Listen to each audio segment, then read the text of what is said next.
thing that you're going to do is to connect the two construction papers using the glue.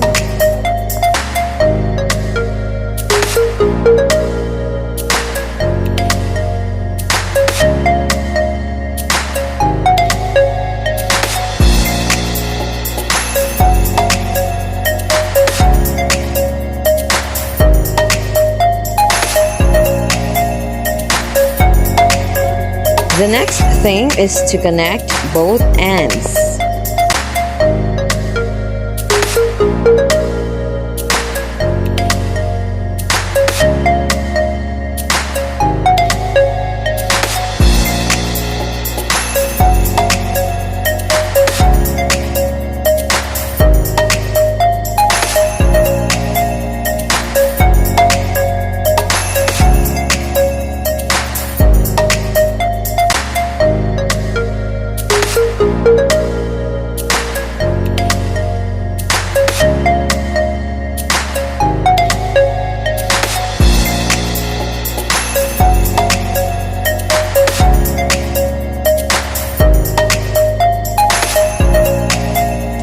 Now, fold the upper part.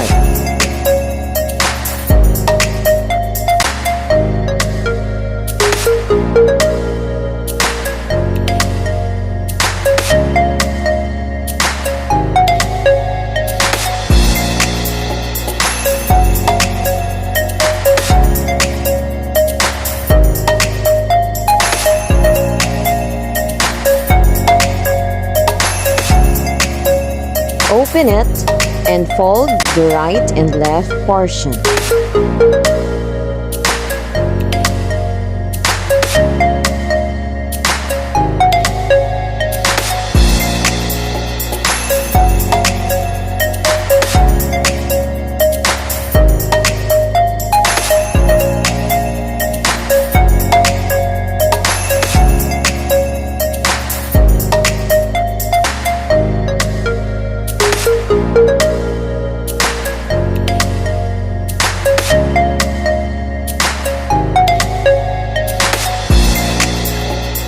Then put the cardboard inside the folded parts.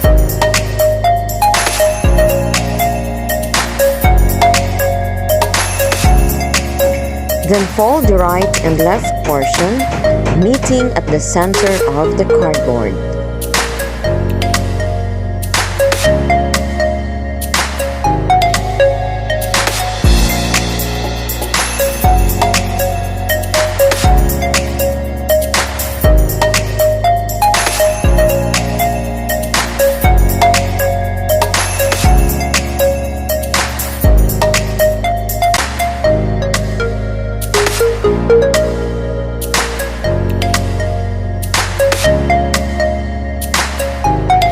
Now, fold the upper portion of the root bag.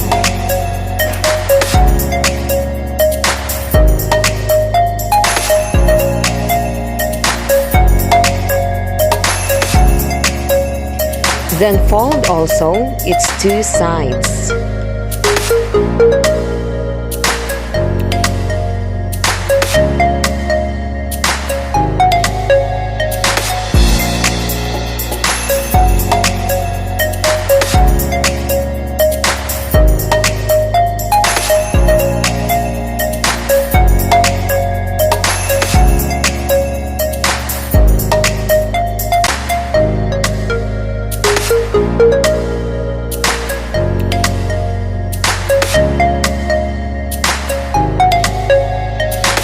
Now, make the folded portion clear enough.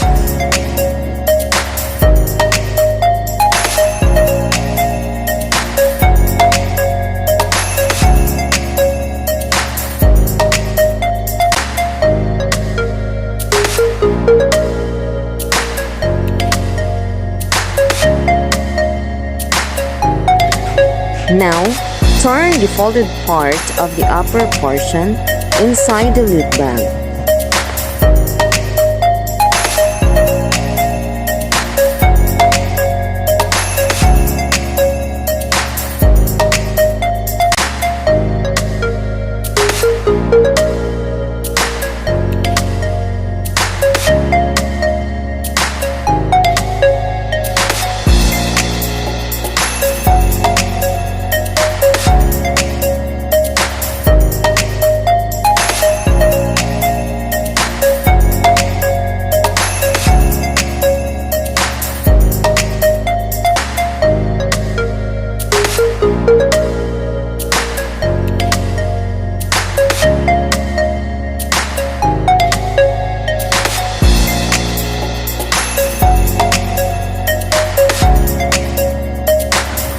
Now, paste the printed personalized label at the back and front of your loot bag.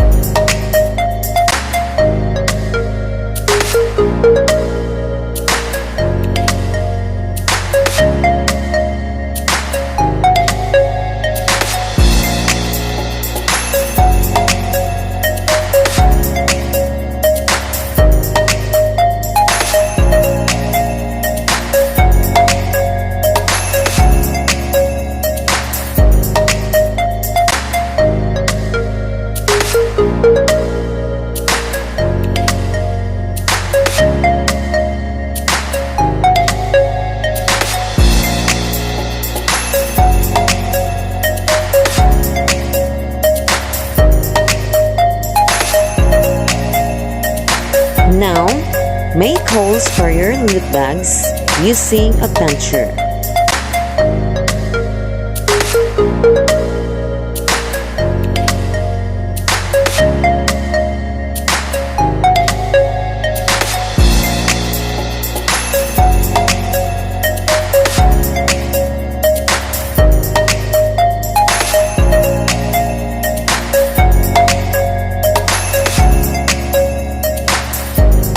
Then tie the ribbons inside the holes that will serve as your handle.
And we now have our DIY personalized loot bags. Thanks for watching!